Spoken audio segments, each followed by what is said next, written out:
কাল থেকে পাক্কা সকাল সকাল উঠে যাব। আর আজ এলাম বেজেই চলেছে কিন্তু ঘুম ভাঙলো না। রাত্রির বেলায় তাড়াতাড়ি ঘুম আসেনি, তাই সকালে উঠতে পারি না।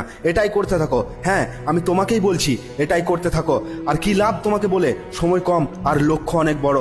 কি ফায়দা তোমাকে বলে, যখন লোক ঘুম থেকে উঠবে তখন তো তোমার রেডি হয়ে নিজের কাজে বেরিয়ে যাওয়া উচিত। তোমাকে বলে কোনো লাভ নেই। প্রত্যেকটা সুযোগ, প্রত্যেকটা অপরচুনিটি পার হয়ে যাবে আর তুমি শুয়েই থাকবে, সুযোগ হারাতে থাকবে। কিন্তু একবার ভেবে দেখো, এই দুনিয়াতে তোমার কি পরিচয় আছে, কে তুমি, তোমার অকাত কি?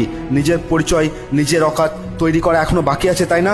জানো তো এই দুনিয়ায় লাখ লাখ হাজার হাজার মানুষের জন্ম হয় আর সেই লাখ লাখ মানুষ মারা যায়, কেউ জিজ্ঞাসা করার থাকে না।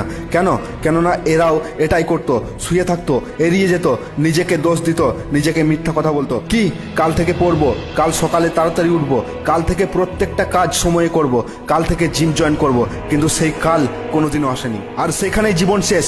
কে বদলাবে তোমার জীবন, কে বদলাবে তোমার স্বভাব, কে বাঁচাবে তোমায়? তুমি বলবে আর একটু সময় পেলে ভালো হতো, জীবনটা সুন্দর হতো, নিজের জীবনের স্বপ্নগুলো পূরণ হতো। সকালে উঠতে অলস বোধ করো, যেন ঘুম থেকে মেহনত করে উঠেছ। আসলে সত্যিটা হলো, অনেক রাত পর্যন্ত জাগার খারাপ স্বভাবে ডুবে গেছো তুমি, সময় বরবাদ করার স্বভাবে ডুবে গেছো তুমি।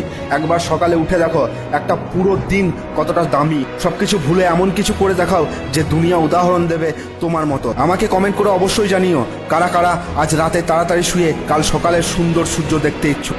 যদি আমার কথাগুলো একটু অনুভূতি পাও তাহলে কাল সকাল সকাল জলদি উঠে পড়ো। আর যদি তা না পারো তাহলে তুমি পিছিয়ে পড়েছো।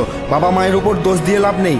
তখন মনে রেখো, তুমিও একটা সুযোগ পেয়েছিলে, তুমিও 24 ঘন্টা পেয়েছিলে, তুমিও একটা পুরো দিন পেয়েছিলে, কিন্তু তুমি সেটা কাজে লাগাতে পারোনি। তো বন্ধুরা, এই ভিডিওটির সাথে যদি তোমরা একমত হও তাহলে ভিডিওটি অবশ্যই শেয়ার করো। বলা যায় না, কারো জীবন পাল্টে দিতে পারে এই ভিডিওটি। আমি সাগরদীপ বড়াই মোটিভেশনাল স্পিকার ছিলাম। আর নিয়মিত আমাদের ফেসবুক পেজ শিউরি কন্যা ফলো করতে থাকো, আমাদের ইউটিউব চ্যানেল শিউরি কন্যা সাবস্ক্রাইব করতে ভুলো না। থ্যাংক ইউ, ধন্যবাদ, জয় হিন্দ।